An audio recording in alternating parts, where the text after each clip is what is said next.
Setiap manusia berhak menjalani hidup dengan rasa aman, tanpa ketakutan, dan tanpa ancaman. Hak untuk bebas dari pelecehan adalah hak mendasar yang merupakan sebuah jaminan bahwa martabat dan kehormatan setiap individu harus dihormati. Karena dunia yang aman adalah dunia yang layak untuk kita semua tempati.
Ada kalanya, keberanian kita untuk bersuara dibungkam oleh kekuasaan.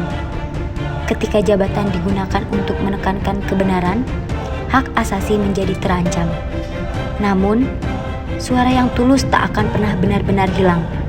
Ia akan terus menggema, melampaui batas-batas kekuasaan, dan membawa harapan bahwa keadilan akan menang.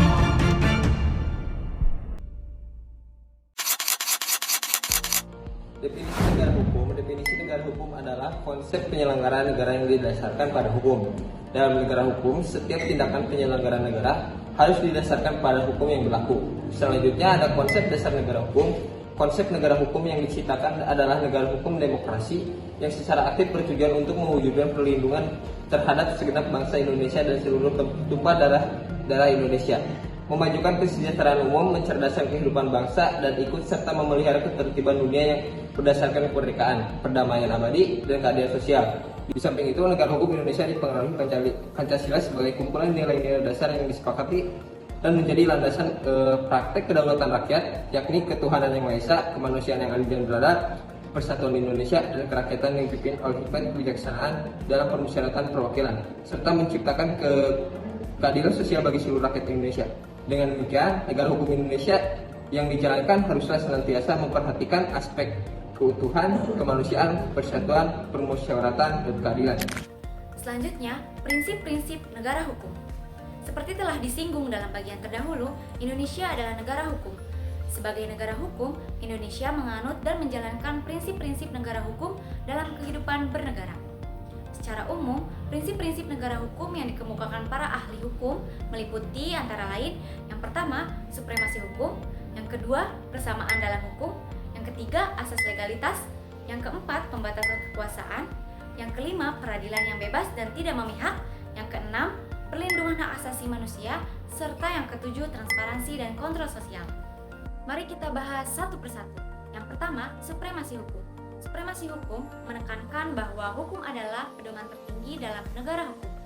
Artinya, semua masalah diselesaikan berdasarkan hukum, bukan oleh individu atau kekuasaan tertentu. Konstitusi bertindak sebagai pemimpin tertinggi dalam negara, bukan manusia. Sehingga, dalam sistem presidensial, tidak ada perbedaan antara kepala negara dan kepala pemerintahan, karena konstitusi adalah yang tertinggi. Yang kedua, persamaan dalam hukum. Prinsip ini menggarisbawahi bahwa setiap warga negara memiliki kedudukan yang sama di hadapan hukum. Tidak ada diskriminasi dalam penerapan hukum, kecuali dalam konteks affirmative action untuk mempercepat kemajuan kelompok tertentu, seperti masyarakat adat atau suku terasi, yang perlu mendapatkan dukungan khusus agar setara dengan kelompok masyarakat lainnya. Yang ketiga, asas legalitas. Asas legalitas mengatur bahwa pembatasan kebebasan warga negara oleh pemerintah harus didasarkan pada undang-undang Ini bertujuan untuk mencegah tindakan sewenang-wenang. Yang keempat, pembatasan kekuasaan untuk mencegah kekuasaan yang sewenang-wenang. Negara menerapkan pembatasan kekuasaan. Ini dilakukan dengan membagi kekuasaan ke dalam cabang-cabang yang terpisah, yaitu eksekutif, legislatif, dan yudikatif, yang saling mengawasi atau check and balance. Dengan cara ini, kekuasaan tidak terkonsentrasi pada satu pihak dan potensi penyalahgunaan dapat diminimalisir. Yang kelima, peradilan yang bebas dan tidak memihak. Prinsip ini menegaskan bahwa peradilan harus bebas dari pengaruh politik atau ekonomi, sehingga hakim dapat bertindak secara adil dan netral. Yang keenam, perlindungan hak asasi manusia. Hak asasi manusia harus dijamin dan dilindungi oleh negara. Sejak lahir, setiap individu memiliki hak-hak dasar yang harus dihormati dan dijaga oleh konstitusi. Dan yang terakhir, transparansi dan kontrol sosial. Transparansi dalam proses hukum dan adanya kontrol sosial menjadi penting untuk memastikan keadilan. Dengan adanya partisipasi masyarakat, kelemahan dalam lembaga-lembaga resmi dapat teratasi, sehingga hukum berjalan dengan adil dan efektif. Partisipasi ini memastikan bahwa aspirasi dan gagasan masyarakat dapat tersalurkan. Pengertian hak asasi manusia. Hak asasi manusia merupakan hak yang melekat pada martabat manusia sebagai makhluk ciptaan Tuhan. Dan hak asasi manusia dibawa sejak manusia ada di muka bumi, sehingga HAM bersifat kodrati dan bukan pemberian manusia ataupun negara. Jenis-jenis hak asasi manusia. Yang pertama, adanya hak sipil dan politik. Di dalamnya terdapat hak atas hidup dan kebebasan. Ini mencakup hak setiap individu untuk hidup dan bebas dari penyiksaan, perlakuan kejam, atau pembunuhan. Yang kedua, ada kebebasan berbicara dan berpendapat. Di dalamnya terdapat hak untuk menyatakan pendapat tanpa takut represi dari pemerintah atau pihak lain. Yang ketiga, ada kebebasan beragama dan berkeyakinan. Di dalamnya ada hak untuk memiliki, mengubah, atau mempraktikkan keyakinan agama atau kepercayaan pribadi. Selanjutnya ada kebebasan persatuan dan perhimpunan. Hak untuk berkumpul dan membentuk kelompok tanpa campur tangan yang tidak sah. Yang kedua, adanya hak ekonomi, sosial, dan budaya. Hak atas pekerjaan dan upah layak. Hak ini untuk bekerja dalam kondisi yang layak dan menerima upah yang adil. Yang kedua, ada hak atas pendidikan. Hak untuk mendapatkan pendidikan yang bermutu dan merata. Yang ketiga, ada hak atas kesehatan.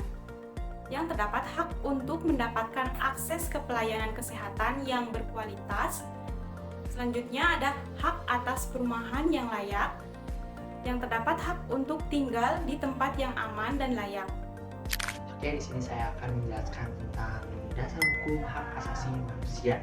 Dasar hukum hak asasi manusia atau HAM di Indonesia sendiri dijelaskan melalui beberapa dokumen penting, termasuk Undang-Undang Dasar Negara Republik Indonesia tahun 1945 yang mencakup pengaturan HAM di dalam pasal-pasalnya.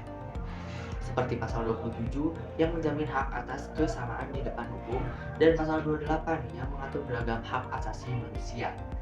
Selain itu, Undang-Undang Nomor 39 tahun 1999 berfungsi sebagai instrumen pokok yang mengatur secara khusus tentang HAM, menegaskan bahwa HAM adalah seperangkat hak yang melekat pada setiap individu dan harus dihormati, dijunjung tinggi, dan serta dilindungi oleh negara dan masyarakatnya. Indonesia juga meratifikasi berbagai konvensi internasional tentang HAM yang menunjukkan komitmennya terhadap perlindungan hak asasi manusia secara global. Secara keseluruhan, dasar hukum ini membentuk kerangka yang mengatur interaksi antara individu dan negara, di mana negara memiliki kewajiban untuk melindungi dan menghormati hak asasi setiap individunya. Yang pertama ada Deklarasi Universal Hak Asasi Manusia atau DUHA. Deklarasi ini diadopsi oleh Majelis Umum Perserikatan Bangsa-Bangsa pada 10 Desember 1948 sebagai reaksi atas pelanggaran HAM selama Perang Dunia Kedua. DUHA menetapkan standar internasional tentang hak-hak yang dimiliki oleh setiap manusia tanpa memandang ras, suku, agama, jenis kelamin, bahasa, atau status sosial. Deklarasi ini menjadi acuan utama dalam penegakan penegakan atau pengembangan hukum HAM di berbagai negara termasuk Indonesia sendiri. Yang kedua ada konstitusi dan peraturan perundang-undangan nasional. Di Indonesia, dasar hukum HAM tertuang dalam berbagai undang-undang dan ketetapan konstitusional seperti pasal 28A sampai 28J dalam Undang-Undang Dasar 1945 yang mengatur hak-hak dasar warga negara. Undang-undang ini memberikan kerangka hukum domestik untuk perlindungan hak yang wajib dihormati dan dilindungi oleh negara, pemerintah, dan setiap individunya. Yang terakhir ada instrumen internasional terkait HAM. Selain HAM, terdapat konvensi-konvensi internasional seperti konvensi tentang penyiksaan dan pengakuan atau penghukuman lain yang kejam, tidak manusiawi dan merendahkan martabat manusia yang diratifikasi oleh Indonesia melalui Undang-Undang Nomor 5 Tahun 1998. Instrumen ini mengikat Indonesia secara hukum internasional untuk melindungi hak asasi manusia warganya dan mencegah pelanggaran yang mengancam martabat dan integritas individu. Pentingnya penegakan dan pelindungan HAM atau hak asasi manusia.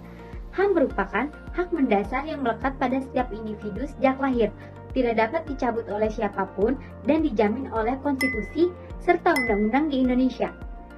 Upaya penegakan dan pelindungan HAM bertujuan untuk mencegah pelanggaran hak, memberikan keadilan kepada korban, serta memastikan kehidupan yang damai dan adil. Perlindungan HAM melibatkan upaya preventif untuk mencegah pelanggaran melalui kebijakan, regulasi, dan edukasi pada masyarakat. Langkah-langkah utamanya meliputi 1. Penyusunan regulasi seperti Undang-Undang Dasar 1945. Yang kedua, peningkatan kesadaran publik melalui sosialisasi dan pendidikan HAM. Yang ketiga, pelindungan kelompok rentan. Nah, termasuk perempuan dan anak-anak dengan aturan khusus yang mendukung hak-hak mereka. Yang keempat, peran lembaga HAM seperti Komnas HAM sebagai lembaga independen memantau, menyelidiki, dan menyelesaikan kasus pelanggaran HAM. Penegakan HAM bertujuan untuk menangani pelanggaran, memberikan keadilan bagi korban, serta menghukum pelaku. Langkah-langkah penegakan meliputi 1. Pembentukan pengadilan HAM berdasarkan Undang-Undang Nomor 26 Tahun 2000 untuk menangani pelanggaran HAM berat seperti genosida dan kejahatan terhadap kemanusiaan. Yang kedua, pengawasan lembaga HAM seperti Komnas HAM untuk memastikan kasus-kasus pelanggaran diproses secara adil. Yang ketiga, pemberdayaan masyarakat untuk melaporkan pelanggaran HAM. Meskipun banyak langkah yang telah dilakukan, penegakan HAM menghadapi tantangan seperti yang pertama, perbedaan interpretasi HAM akibat kepentingan politik. Yang kedua, kurangnya kesadaran masyarakat tentang pentingnya HAM. Yang ketiga, lemahnya penegakan hukum, terutama jika kita melibatkan pihak yang berpengaruh. Yang selanjutnya ada lembaga penegak HAM. Yang pertama ada Komnas HAM. Komnas HAM ini sebagai lembaga independen yang mana Komnas HAM bertugas melakukan kajian, penyuluhan, pemantauan, mediasi terkait pelanggaran HAM. Komnas HAM juga memberikan rekomendasi kebijakan kepada pemerintahan. Lalu yang kedua, Pengadilan HAM. Pengadilan HAM ini institusi khusus untuk mengadili kasus pelanggaran HAM berat, memastikan keadilan bagi korban, dan menghukum pelaku sesuai hukum yang berlaku. Yang terakhir ada mekanisme penegakan HAM. Nah, mekanisme nasional penegakan HAM melibatkan 1. Dasar hukum. Dasar hukum ini ada Undang-Undang Dasar 1945, Undang-Undang Nomor 39 Tahun 1999, dan ada Undang-Undang Nomor 26 Tahun 2000 sebagai landasan pelindungan dan penegakan HAM. Kedua, lembaga pelaksana. Di dalamnya ada Komnas HAM, Pengadilan HAM, dan Kejaksaan yang bekerja sama dalam penyelidikan, penuntutan, pengadilan kasus pelanggaran HAM berat. Lalu, yang ketiga, peran masyarakat. Peran masyarakat ini merupakan masyarakat yang memiliki hak untuk melaporkan pelanggaran HAM. Nah, memberikan usulan kebijakan dan terlibat dalam penyuluhan serta advokasi HAM. Tantangan dalam penegakan negara hukum dan hak asasi manusia. Hampir setiap negara ada permasalahan dalam usaha untuk menegakkan HAM. Tidak terkecuali di Indonesia. Bangsa Indonesia akhir-akhir ini menjadi sorotan negara-negara di dunia berkaitan dengan penegakan HAM. Masalah penegakan HAM selalu beriringan dengan masalah penegakan hukum, di mana hal ini menjadi salah satu hal krusial yang paling sering dikeluhkan oleh warga masyarakat pada saat ini, yaitu lemahnya penegakan hukum. Yang pertama, adanya masalah korupsi. Penegakan hukum terkait korupsi di Indonesia menghadapi berbagai tantangan, mulai dari ketidaksamaan standar penanganan antara KPK, kepolisian, dan kejaksaan, hingga kultur masyarakat yang permisif terhadap suap dan gratifikasi.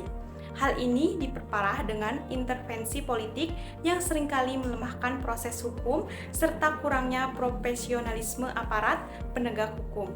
Yang akibatnya banyak kasus korupsi yang tidak ditangani secara optimal dan koruptor seringkali berhasil menghindari jerat hukum. Yang kedua, ada diskriminasi dan ketidakadilan dalam sistem hukum. Diskriminasi dan ketidakadilan dalam hukum mencakup beberapa faktor sebagai berikut, yaitu stratifikasi sosial. Sistem hukum yang seharusnya berlaku sama untuk semua warga seringkali memihak pada individu dari kelas sosial yang lebih tinggi. Yang kedua, adanya morfologi dan jarak relasional. Jarak sosial antara individu atau kelompok memengaruhi penerapan hukum. Yang ketiga, kultur atau budaya. Menurut teori sosiologi hukum, individu dari latar belakang berpendidikan tinggi atau budaya tinggi lebih cenderung menerima hukuman ringan dibandingkan mereka yang kurang berpendidikan. Di kasus yang kelompok kami ambil ada dua. Yang pertama, studi kasus mengenai peristiwa G30 SPKI. Pada tanggal 30 September 1965, sekelompok militer yang diduga terkait PKI menculik dan membunuh 6 jenderal TNI Angkatan Darat, serta 1 perwira. Peristiwa ini diduga sebagai upaya kudeta, namun gagal dan menjadi awal pemberantasan PKI di Indonesia. Kronologi singkat peristiwa G30 SPKI ini terjadi pada malam 30 September 1965. Sejumlah perwira TNI Angkatan Darat diculik oleh pasukan yang bernama Gerakan 30 September dan dibunuh di Lubang Buaya. Korban ada 6 jenderal, termasuk Jenderal Ahmad Yani dan 1 perwira TNI Angkatan Darat. Terus yang kedua ada pelecehan mahasiswa. Seorang mahasiswa yang diduga anak rektor melakukan pelecehan seksual pada seorang mahasiswi. Rektor membela pelaku sehingga laporan korban tidak diproses dengan adil. Seharusnya korban mendapatkan keadilan, perlindungan, dan pemulihan, namun hal tersebut tidak dilaksanakan. Hak korban seharusnya mendapatkan keadilan, perlindungan, dan pemulihan. Tindakan yang diperlukan perlunya penyelidikan independen yang objektif. Seharusnya kampus harus mengutamakan non-diskriminasi dan perlindungan korban. Di studi kasus yang kedua, contohnya sudah kami tayangkan videonya di awal video.